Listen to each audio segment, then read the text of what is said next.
Welcome to Khanversations. I'm Muqtedar Khan, your host, and today I'm going to talk to you about the forthcoming summit with Donald Trump and Vladimir Putin, which will be on American soil in Alaska on August 15th, on India's Independence Day.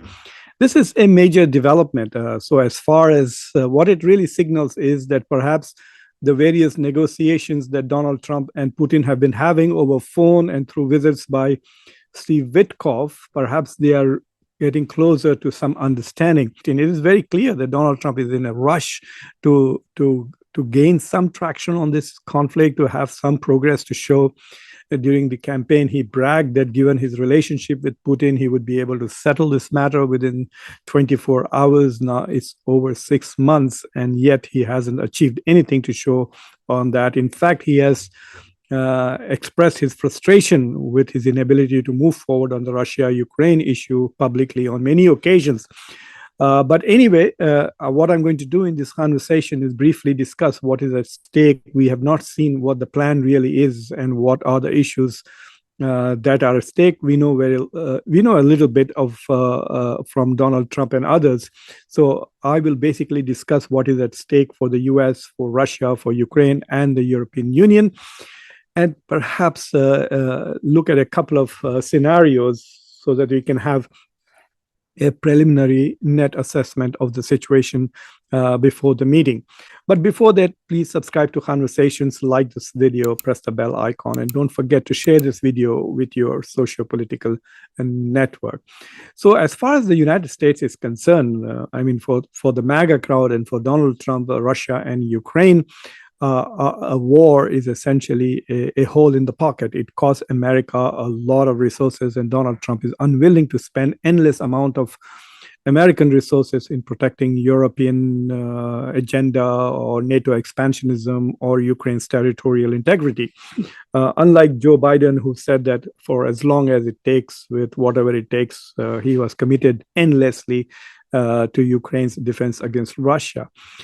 The MAGA crowd is not interested in warmongerism. They do not want America spending a single penny overseas in endless wars. So Donald Trump is under pressure to finish this and also not send resources. He is currently sending weapons to Ukraine, but apparently Europeans are paying for it, or NATO is paying for it. So what is at stake for the United States is prestige for Donald Trump, reasserting United States' role in the global politics. America is in a hurry under Donald Trump to repair relations with Russia and restore America's relations with Russia. That cannot happen until this war stops. And Donald Trump cannot focus on domestic changes that he wants to bring about without basically ending this war. So for the United States, what is at stake is freedom to focus on domestic politics, cutting aid and money flow and weapons flow to Ukraine. The US is running out of supplies for itself. For Russia, of course, this is a bonanza.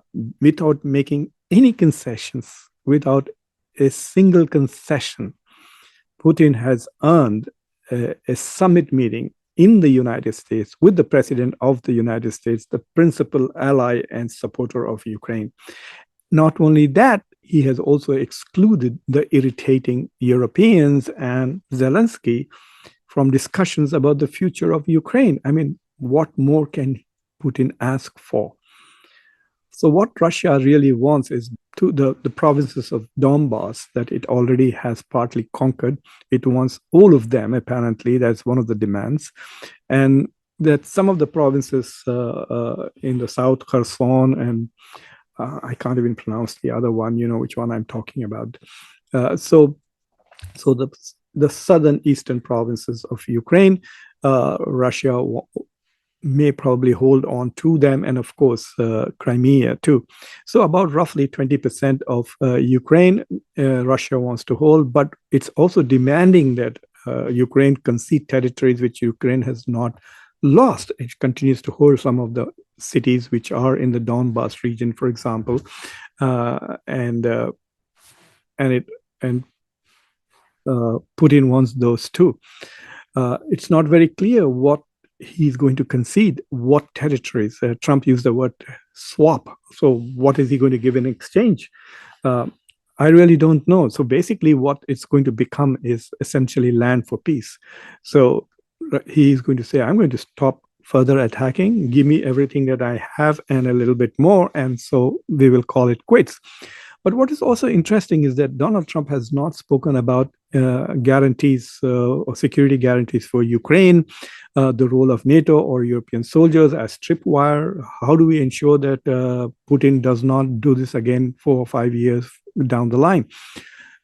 There's no discussion, at least from the Americans, on these particular issues. These are exactly the issues that the Europeans are concerned about. Number one, the Europeans and Ukrainians do not want to concede territory to Russia at all. They do not want to reward Russia for its invasion. The Europeans, who are okay with Israel expanding on a daily basis, building illegal settlements in the West Bank, annexing Golan Heights, taking territory from Syria, they're okay with all of that. But suddenly when it comes to Ukraine, they talk about international law and forcible expansion of borders, etc. So they're not okay with Russia gaining territory in Ukraine. And so they want to keep on fighting endlessly, or use sanctions or whatever means available. And since they can't do it, they want America to fight for them. That is what. So for the Europe, the concern is, how can we continue to fool America into fighting for Europe? How can we continue to fool America into spending hundreds of billions of dollars for not just for Europe's security, but for also Europe's geopolitical ambitions, and for expanding NATO and for pushing Russia back, etc., etc. So Europeans are worried they are unable to influence American foreign policy under Donald Trump as they were able to influence under Joe Biden. So what is at stake for Europe is relevance. If Donald Trump makes a deal with Putin and then presents it to Zelensky, and if Zelensky rejects that, then either the Europeans will now have to carry the entire burden of defending Ukraine without the United States, but it's quite possible that Trump could lose it and normalize relations with Russia and then said, you settle it with Europeans. And as far as I'm concerned, we are good. That is a scenario that is possible if Ukraine does not accept. So the Europeans really want to be at the table in Alaska. It's quite possible that Trump and Putin may not see eye to eye in the first meeting, and there might be some issues that need to be thrashed, and so there might be a second or a third meeting. Perhaps Zelensky will come in on the second and the Europeans on the third. So in many ways, for Europe, their geopolitical ambitions are at stake. The expansion of NATO and basically Europe and Western civilization is at stake. But more importantly, it is their relevance is at stake. As one European diplomat told, I think, to CNN, that we might be relegated to a footnote in history if we are excluded from a deal that materializes.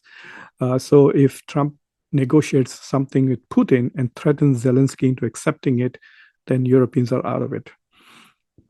So they're not going to oppose Trump actively after Ukraine accepts the deal. So that is where Europeans are really, really worried about their declining influence, and the way European Union capitulated on the trade issues, accepting 15% tariffs, extending 0% tariffs on American goods, promising to invest $600 billion in the US, buying $750 billion of US oil. That clearly shows that that the European Union does not see itself as having any leverage over the United States. So for Europe, relevance is critical, and they want to have a say in the future of Europe. They want to have a say in the security of Europe. And Donald Trump is denying that to them. Putin and Trump are going to decide the future of Europe. That is at stake for Europe. For Ukraine, of course, territory is the biggest thing.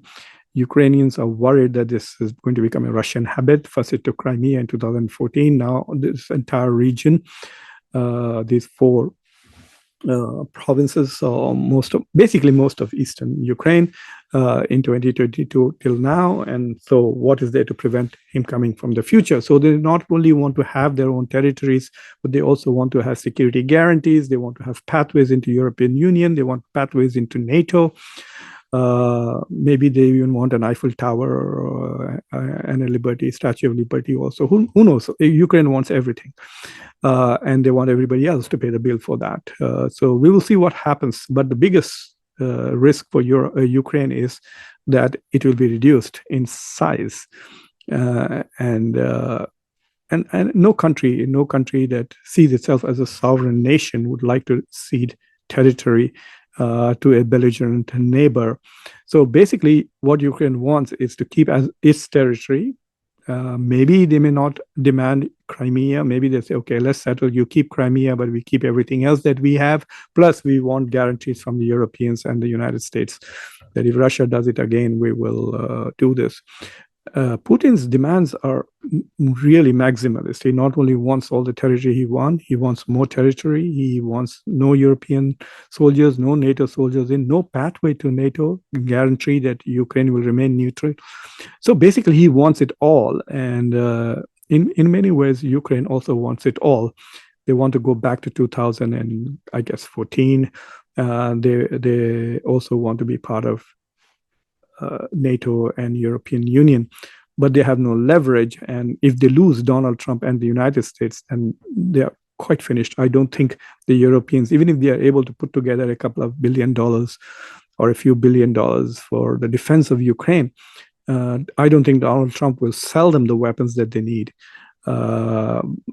If Donald Trump accepts the deal and Ukraine and Europe don't, it will be very interesting to see if the Europeans pressure Ukraine into basically saying no to the US. And that would be, I think, a knife that could basically cleavage, separate NATO, basically create a huge divide between that transatlantic allies. And that would be perhaps a point of no return for Donald Trump with regards to NATO.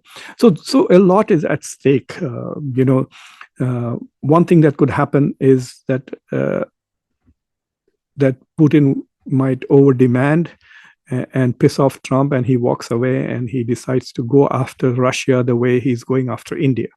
That would be the best thing for Ukraine and Europe, that Trump gets pissed off by Putin and decides to go after Russia. That's ultimately what Ukraine and Europeans want, right? Americans to go fight for them and spend American dollars, American resources in the defense and growth and prosperity and well-being of Europe. That is what probably could happen, I mean, in one scenario, but the MAGA crowd will probably rebel instantaneously. And we are getting closer and closer to the midterm elections, which is still a year and a half, a little bit more than a year away, but so big. That is one possibility. The second possibility is that Trump might accept the proposal that Putin makes with some caveats and some changes, and then presents it to Zelensky, who rejects it. And then we have this whole scenario where America is aligned with Russia and Europe is aligned with Ukraine. The third scenario is that Zelensky accepts it, and then Europe suddenly finds itself completely irrelevant to its own future.